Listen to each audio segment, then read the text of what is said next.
Hey everyone, welcome back. So you're looking for a deep dive on Kristen Hanna's The Women. We're going to give you the inside scoop on why it's such a powerful read. What really grabs you about The Women is how Hannah takes the Vietnam War and doesn't just make it a history lesson, but really shows how it impacts people's lives. We start in the 1960s, America's going through a lot of changes, and even in a place like Coronado Island, which seems idyllic, the war's presence is definitely there. Yeah, it's that whole sunshine and shadows thing, right? We're introduced to Frankie McGrath, our main character. She's got a great family, don't get me wrong, but you can feel this weight of expectation, especially from her dad in his hero's wall. It, Not just pictures, it feels like there's a deeper meaning there. Oh, absolutely. That hero's wall, that's Hannah subtly hinting at how we tend to romanticize war, especially older generations.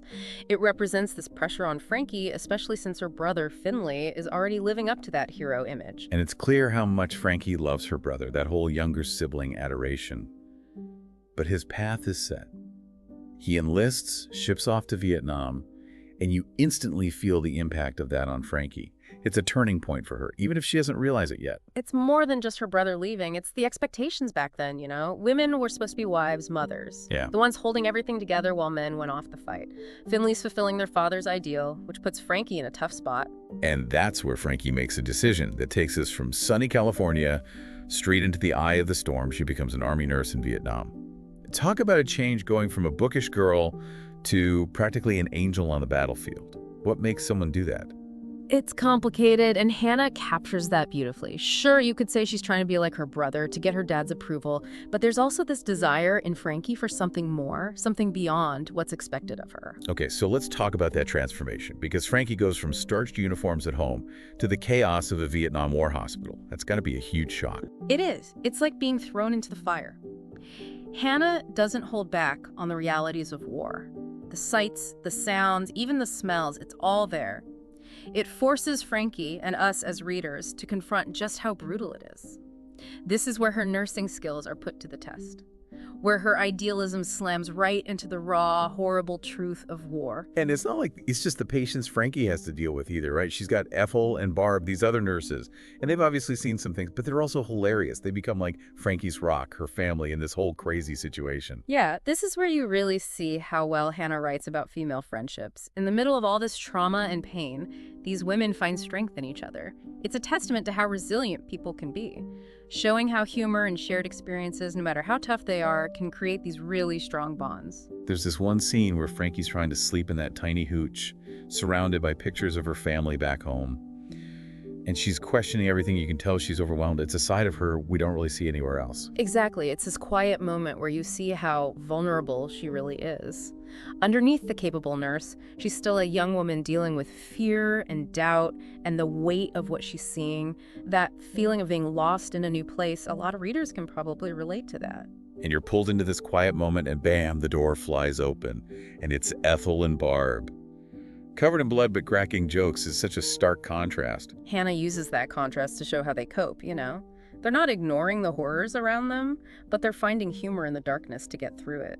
It reminds you that even when things are really bad, that human spirit finds a way to shine through. It's not all battlefield buddies and coping mechanisms, though. Frankie finds herself caught up in love and loss, all happening during the war. This is where we meet Jamie. He's a doctor, married, and there's this undeniable connection between him and Frankie. It's intense, but also a really tough situation for her morally.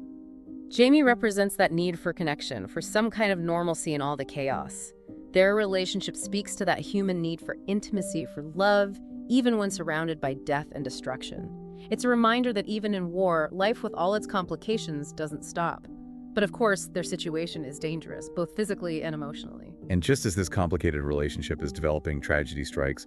Jamie is presumed dead, killed in action. The way Hannah describes Frankie receiving that news, it's just heartbreaking. It's raw grief, pure and simple. It echoes the pain she felt with her brother.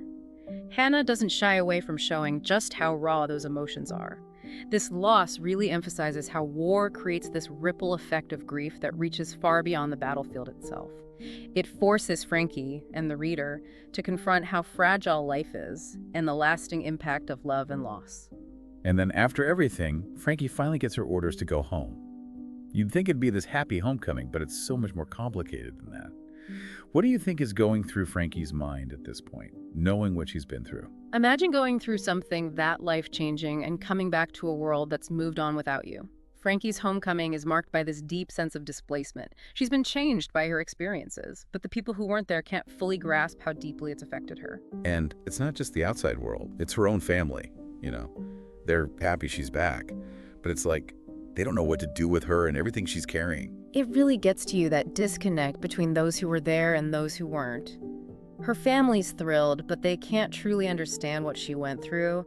And honestly, it seems like they don't even want to try. It's like that scene with her father, the hero's wall guy himself, and he practically tells Frankie to just stop talking about the war.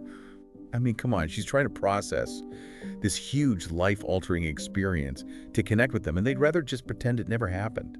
No wonder she feels so lost. That scene is so powerful because it shows that gap between generations and how they see war. Frankie's dad, with his romanticized idea of heroism, he can't handle the real, messy, traumatic experience Frankie brings home. He represents a society that has no idea how to deal with the mental and emotional scars of war, those invisible wounds. And just when you think it couldn't get more complicated, there's Rye, Finley's best friend. He's back from Annapolis. Yeah. And his reunion with Frankie, wow, intense. It's like all these unspoken feelings, all that shared grief and longing, it just explodes to the surface. Rye is like a symbol of the life Frankie could have had if the war hadn't happened. He's her link to Finley, to a time before everything changed. Their connection forces Frankie to face not just her grief over Finley, but also the possibility of a future she hadn't let herself imagine. So we've got Frankie, home, but feeling totally out of place, haunted by her memories, surrounded by people who can't seem to reach her. It's a lot, but Hannah doesn't leave us hanging, does she? Frankie's not one to just give up. No way. And this is where you really see how strong she is, how resilient.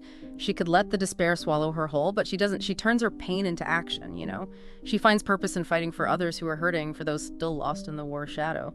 That's where the League of Families comes in. Yeah. She starts working with them, advocating for POWs and MIA soldiers. It's like she's found a way to speak for those who can't speak for themselves, to keep fighting even though the battles are different now. And her work with the League, it's more than just activism, it's therapeutic for her. It lets her connect with others who get it, who understand the true cost of war, who have similar scars. It shows the power of shared experiences, of finding comfort and strength in a community that understands. But even with this new sense of purpose, the past still finds her. Those flashbacks, those nightmares, they show how deep trauma goes, how the war is still with Frankie, even though she's not on the battlefield anymore. That's Hannah reminding us that healing doesn't happen in a straight line. It's messy, it's unpredictable, there are setbacks. Those flashbacks, the nightmares, they're not weaknesses. They prove just how powerful trauma can be. They show how the past can stay with you, shaping your present and future in ways you can't always control. And that's what makes the women so impactful. It's not just about war, it's about the human capacity for love and loss and resilience. It makes us face hard truths, to look at how we, as a society, treat those who have sacrificed so much. Frankie's journey, it's ultimately a hopeful one.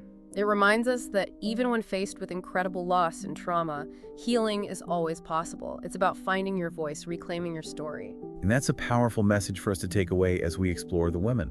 How do we find strength in unexpected places? How do we close that gap between what we've experienced and what others understand? And how can empathy and sharing our stories help us create a more compassionate world? Something to think about. Thanks for joining us for this deep dive. Subscribe for more podcasts. And thanks for more Reading Culture.